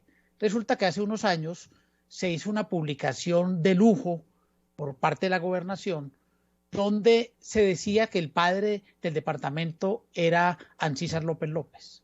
Hay que agradecerle a Ancísar López su participación en la aprobación de la ley segunda, pero se estaban robando un hecho que era atribuible a toda una generación. Señoras que vendían empanadas, hacían mítines en los barrios para recolectar recursos para 3 comités que se crearon en el departamento para la creación del departamento del Quindío. Y un grupo que tuvo gran participación, que fue determinante, fueron 4 muchachos en su época. Se reunieron en una cafetería. Humberto Cuarta Giraldo, Alberto Bermúdez Gallo, Pelman Vázquez y Horacio Gómez Aristizábal. ¿Qué vamos a hacer para justificarnos como generación? Y llegaron a la conclusión que, al decir de Ortega y Gasset, una generación se da por un hecho relevante. Y ese hecho relevante era la creación del departamento del Quindío. Los comités que se crearon en el Quindío hicieron muchísimo. Y eso fue todo un pueblo detrás de eso. Pero necesitaron ese comité que se creó en Bogotá. Porque ¿qué reflexionaron ellos? Vea, estos de Manizales son muy perfumados y son muy importantes y nos miran como unos campeches a los del Quindío. Entonces busquémosle a unos personajes, a los más importantes del país, para bajarle la caña a los de Manizales. Entonces se fueron, visitaron a los magistrados de las altas cortes, expresidentes, hablaron con Echandía, hablaron con Laureano Gómez, se reunieron con la Junta Militar de Gobierno, hicieron contactos y fueron creando amigos para el departamento del Quindío. Y nada de eso se había contado. Eso quedó en un libro de Alberto Bermúdez que se llama El Quindío, Historias de un pueblo rebelde. Cuando él lanzó ese libro, le voy a contar esta anécdota a Guido y a todos los que nos están viendo y oyendo lo siguiente. Hizo una lista de personajes de Armenia, empresarios, de la clase política, para hacer un lanzamiento donde él se hospedaba, que era el Hotel Sky. A ese lanzamiento no llegó sino, pues además de estar Alberto y estar yo, el único invitado que llegó fue Omar Giraldo Ramírez. Y ya él tenía los meseros, pasabocas, whisky, todo eso se perdió porque la gente no llegó. Y esa historia quedó ahí como develada. Y por eso saco yo esa historia contada en el libro de Alberto Bermúdez y en un libro que se llama El Departamento del Quindío, Antorcha, que lo publicaron a varias manos, entre varios de los que intervinieron activamente en la creación del departamento. Y por eso digo la verdadera historia, que el creador del departamento no fueron los parlamentarios que participaron y obviamente contribuyeron de manera importante, porque esa fue la última etapa. Pero esto fue un acto de toda una generación. Y el mensaje para los jóvenes es: ¿qué vamos a hacer nosotros para justificarnos como generación? Vamos a seguir ahí capturados por estos sinvergüencitas que están en el poder político. Yo creo que ya es hora de que, así como esos 4 muchachos se sentaron en una cafetería hace décadas para decir qué vamos a hacer para el departamento, y no solamente qué nos van a dar, porque los jóvenes de ahora es ¿qué me van a dar? ¿Qué me van a dar? No, ¿qué vamos a hacer? ¿Qué vamos a hacer? ¿Y de dónde van a salir unos nuevos dirigentes? Ese es el mensaje que hemos tenido. Sí, no, pero mire que, o sea, valeroso lo de estos muchachos, porque estamos hablando de una época donde operaba la Constitución de 1886. Libertades restringidas, casi que no se podía ni hablar. Y este grupo de muchachos fueron, hombre, y protestaron, hablaron con el que tenían que hablar, y a través de un carácter dijeron: mire, nosotros queremos ser departamento. O sea, a mí me parece que eso, estamos hablando de hace ¿cuánto, doctor? ¿Cuántos años hace eso? Eso fue... 60 años, ¿no? Ya. Sí, por ahí 60 años. 60 Pero años. mire, le cuento esta anécdota bien bonita, que me la contó a mí personalmente el doctor Bermúdez cuando estaba en vida. Ellos se fueron a hablar con Laureano Gómez. Claro, Caldas era un fortín conservador, y al Partido Conservador no le convenía fraccionarlo y dejar el Quindío, que era un fortín liberal. Y le dijeron: doctor Laureano, nosotros queremos que usted nos apoye para la creación del departamento. Yo no soy amigo del fraccionamiento de las regiones. Además, ¿quién va a dirigir allá? Y estos muchachos le dijeron: nosotros, doctor Laureano, nosotros vamos a ser los que vamos a dirigir. Y eso le llamó la atención a él, que era un hombre de carácter, y dijo: los apoyo, los autorizo para que saquen un comunicado y me lo traen, que yo lo firmo. Y así fue. Le trajeron el comunicado, lo firmó, y en todas las reuniones y en todas las cosas que necesitaban apoyo de él, siempre lo tuvieron. Entonces, una vez me dijo a mí Álvaro Patiño Pulido en un cóctel en Telarmenia: no, es que aquí en el Quindío no hay gente, así como este Cárdenas, el ministro, que es gente joven y brillante y no sé qué, y aquí en el Quindío no hay gente. Le dije: aquí en el Quindío sí hay gente. Y me una falta de respeto, ¿ah? Entonces me dijo, y me dijo: aquí no hay gente. Y dijo: ¿y quién hay? Le dije: yo. Le respondí como le respondió Alberto Bermúdez y Humberto Cuarta: yo, por ejemplo. Claro. Tipo de quedó callado, ¿sí? Entonces yo le digo a los muchachos, digan yo. Claro, pero doctor, imagínese usted, y ese es el pensamiento generalizado de los políticos de aquí y de los gobernantes de aquí, es que aquí no hay con quién. Entonces sí hay para los votos, pero luego cuando van a formar sus gabinetes, le dan los puestos a los mismos o a gente de afuera, que porque aquí no hay. O sea, es una falta de respeto, y yo por eso he planteado en mis programas que cuando vengan esos políticos a buscar los votos de la gente joven, yo no, doctor, vaya y búsquelos allá, donde usted siempre le da la oportunidad a la gente de afuera. Vaya y búsquelos allá, con nosotros no cuenten. Creo que ha faltado también carácter. Guido, de esa gente joven. ¿Y a quiénes designan? A los que se prestan para hacerle todos los mandados a quienes están detrás del poder político, ¿sí? Y los jóvenes no pueden decir, no, es que no nos dan oportunidad. No, es que no hay que pedir oportunidad, hay que tumbar la puerta. Hay que tumbarla. Hay que tumbar la puerta, hay que imponerse. Entonces, no hay que pedirle permiso a estos sinvergüenzas, no. Hay que ejercer con grandeza la política, que es lo que se ha perdido. Porque la política no es eso que están haciendo ahora. La política es la más grande expresión de los hombres que viven en relación social y que procuran un futuro y un bienestar colectivo. Entonces, pero venga, le voy a hablar de la historia que conocíamos con esta nueva historia. En la historia que conocimos o que nos contaron, siempre figura como el gran, pues digamos, el gestor de todo esto, Ancísar López López. Desconociendo gente brillante, mire. Gente brillante que estuvo allí. Hoy que conocemos esa otra historia que no conocíamos, ¿cuál fue, digamos, el protagonismo de Ancísar López? O sea, los aportes de Ancísar López en la creación del departamento del Quindío. Pues mira, es que este proceso se dio primero desde una revuelta que hubo contra Caldas con el tema de los impuestos del tabaco.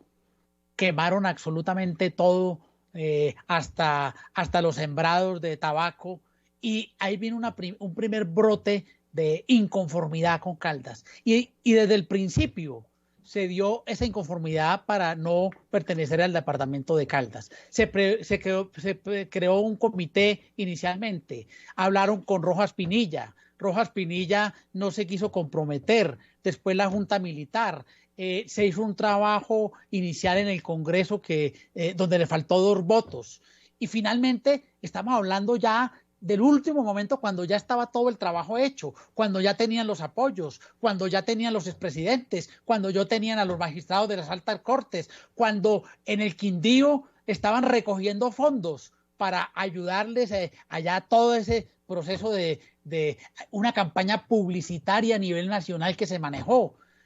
Ya estaba todo listo, el camino estaba allanado, simplemente les tocó ir a cortar allá la cinta. Y claro, hay que agradecerles porque eso es parte del proceso, pero no hay que ver el punto de llegada, sino el punto de partida, las metas intermedias y el premio de montaña. La influencia antioqueña en el quindiano con esta nueva historia, con base en eso, saco como conclusión que no fue mucha la influencia antioqueña. Nosotros primero pertenecimos al Cauca, sí, y después entramos a pertenecer a Caldas. Ya en la parte de la colonización, primero llegaron caucanos a Salento, y vino una migración muy grande, sobre todo de Sonsón y Abejorral, y después de municipios de Caldas que tenían como colonizadores inmediatos a los antioqueños. Pero vino, por ejemplo, el tema de la regeneración, la guerra de 1885. Con la guerra del 85 llegaron aquí muchos perseguidos de la regeneración, de Rafael Núñez, y se escondieron en el Quindío, porque era propicio para poderse esconder. Así llegaron cundiboyacenses,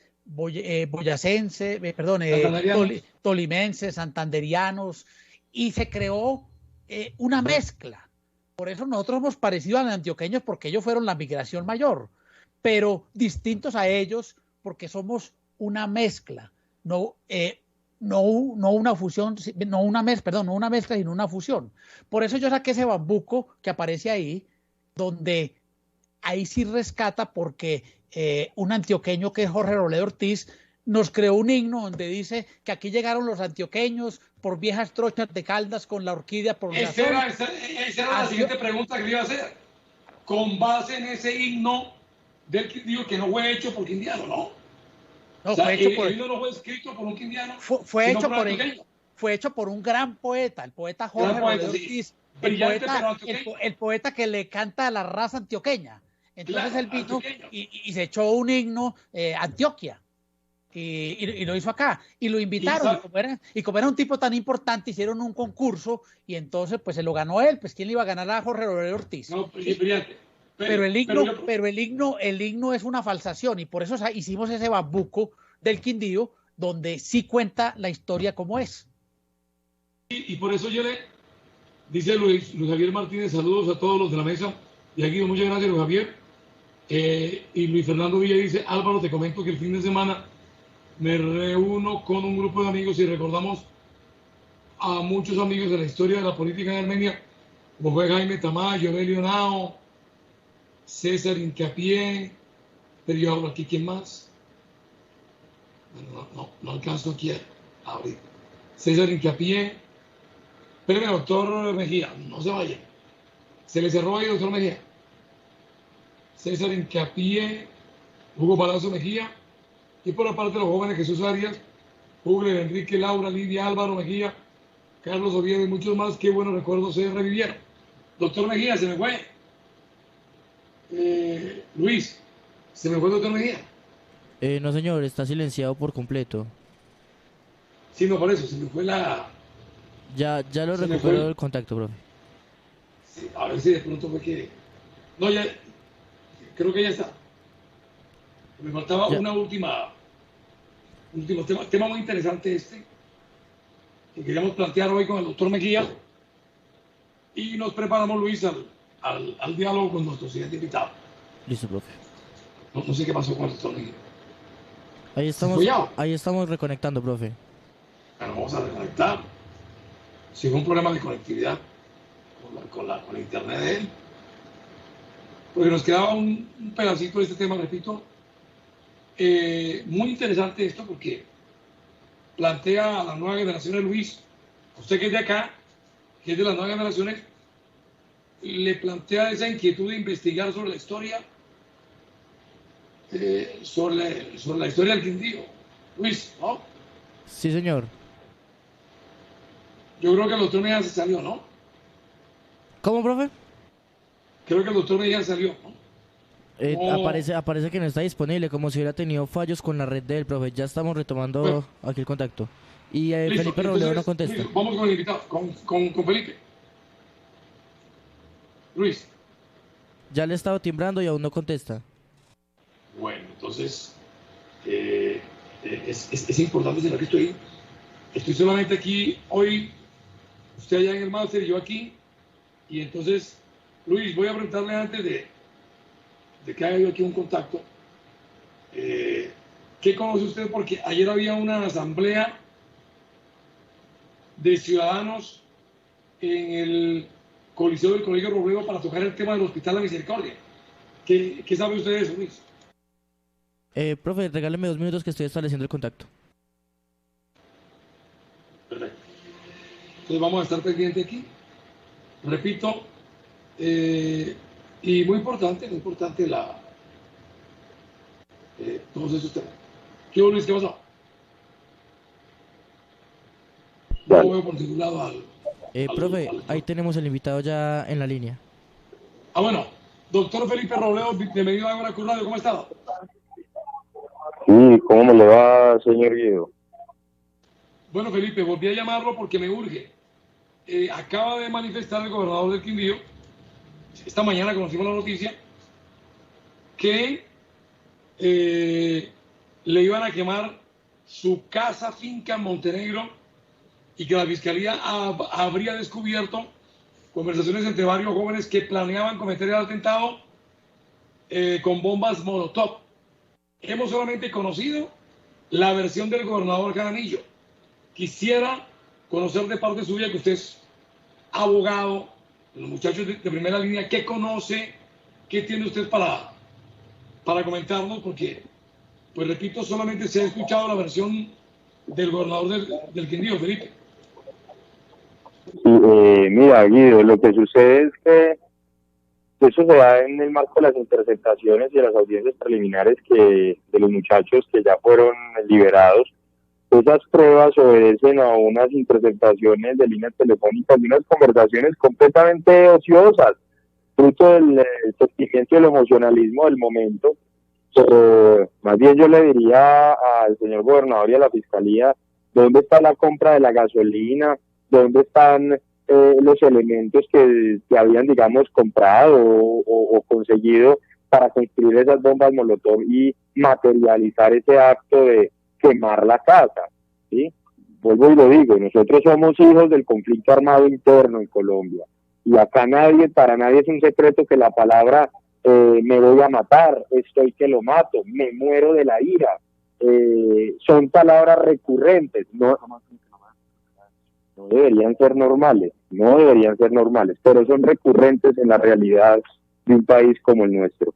Pues en ese orden de ideas es importante aclarar que incluso aquí el derecho penal es de acto, no hay ningún acto que llegue a la materialización de ese tipo de afirmaciones, y por el contrario, no podemos dejarnos llevar por una fiscalía que quiere hacer a punta de eufemismos ver una realidad que no existe, de un grupo delincuencial organizado que tampoco existe, que si fuera tan cierta la organización del grupo delincuencial, hombre, Guido, créame, que lo que menos harían es comunicarse de esa manera por teléfono.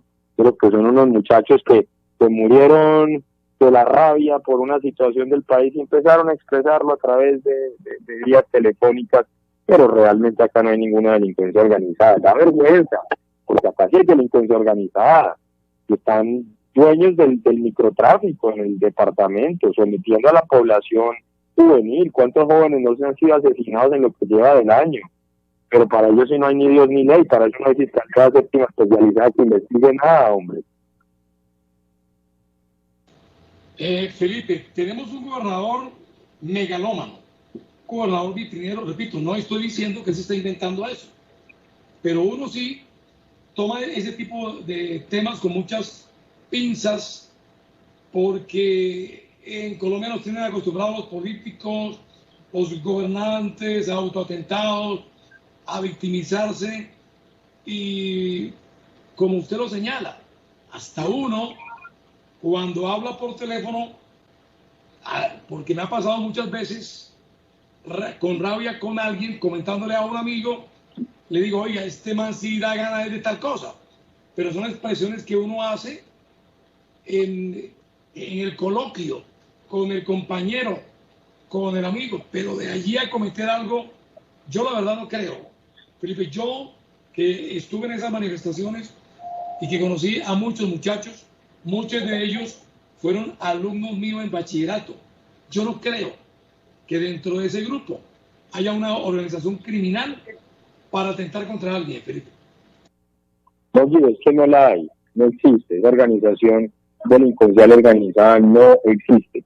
Y si usted les pregunta a ellos, incluso que le demuestre el fiscal dónde está el momento en el que concertaron conformarse como una banda criminal, porque no existe. Ni siquiera tienen un autodenominado, el apodo de los titiriteros fue puesto por el mismo fiscal, por Dios, él mismo fue el que los apodó, y acabamos de ver de grupo delincuencial organizado, el primero que los organizó fue el fiscal, porque ellos ni siquiera sabían cómo organizarse, es que ellos son unos muchachos con mucha rabia, con palabras necias, porque hoy le digo, no podemos normalizar la violencia a través de la palabra, pero me preguntaría, ¿es causa o es consecuencia de?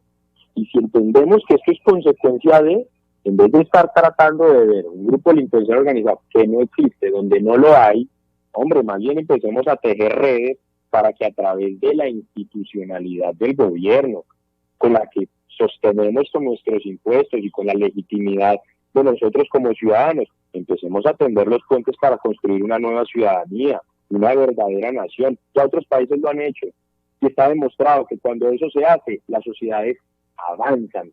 Pero cuando empezamos a tratar de desdibujarnos, a tergiversar las realidades, a utilizar la fuerza pública para reprimir este tipo de manifestaciones, lo único que vamos a lograr es que con mayor o menor medida los escenarios de confianza se pierdan, y el que va a perder al final va a ser precisamente la ciudadanía que juramos defender. Y yo vuelvo y le digo, yo invito a que las autoridades investiguen, pero las verdaderas bandas criminales, por Dios, ahí está la alerta temprana de la Defensoría del Pueblo del año 2020, ¿qué han hecho? Absolutamente nada. Felipe, y con base en estos audios que dice tener la Fiscalía, ¿cuál será el trabajo de ustedes como defensores de estos muchachos? ¿Cuál qué? ¿Cuál será el trabajo para desvirtuar esto? El trabajo de ustedes con base en unos audios que dice la Fiscalía posee. Aquí es importante tener en cuenta que la carga de la prueba la tiene el Estado. Cuando yo como Estado capturo a un ciudadano porque lo estoy acusando o imputando de la comisión de unos delitos, es porque yo tengo las pruebas para demostrar esa realidad. Acá, a pesar de que no es nuestra responsabilidad demostrar esa inocencia, pues ellos tienen la responsabilidad, por el contrario, de desvirtuarla. Nosotros hemos manifestado y hemos ya mostrado muchas pruebas en las que se ha logrado consolidar el verdadero perfil de estos muchachos con liderazgo, muchachos con ganas de salir adelante, pero que ni siquiera se conocen todos ellos entre sí, como para hablar uno de un concierto para delinquir, uno, y dos, muchachos que utilizaron la emoción del momento para hablar por teléfono, pero que eso tampoco los llevó a cometer ningún delito. Le digo una cosa, hombre, muchos de ellos no tienen ni siquiera con qué comprar materiales para cometer ese tipo de delitos. Yo vuelvo y le digo, en cambio acá sí hay en el departamento del Quindío mafias completas, con estructuras y ejércitos completos, con escuelas y demás, y para ellos no hay ni Dios ni ley, hombre, qué vergüenza, qué tristeza, qué decepción.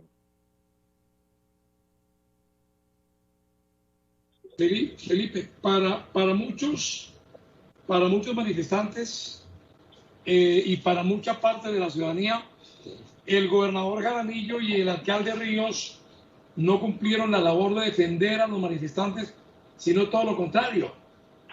Autorizaron la militarización, no se presentaron como, pues digamos, como conciliadores. ¿Usted piensa lo mismo? Sí, a ver, hay unos puntos para tener en cuenta. De hecho, soy testigo de que por el contrario el gobernador sí se ha manifestado presto para ayudar a conciliar. Por ejemplo, el acuerdo que se dio con los manifestantes de la Universidad del Quindío, el gobernador mismo fue uno de los que colaboró. Ha habido otros momentos en los que los manifestantes, yo como verificador de derechos humanos lo puedo atestiguar, han estado en contra, por ejemplo, en el caso de Versalles, que sienten que el gobernador sí, digamos, no fue leal a su palabra. Pero independientemente de eso, ese escenario ya no se presenta en el contexto específico. Felipe, esta mañana en redes empezó a circular un video de la forma cómo quedaron las dependencias de la universidad ocupadas por estos jóvenes que estaban allá. Una destrucción total. Lo muestra el video. Tuvo la oportunidad de ver el video, dialogó con ellos, en fin. ¿Qué piensa usted de eso? ¿Cómo debe repetir?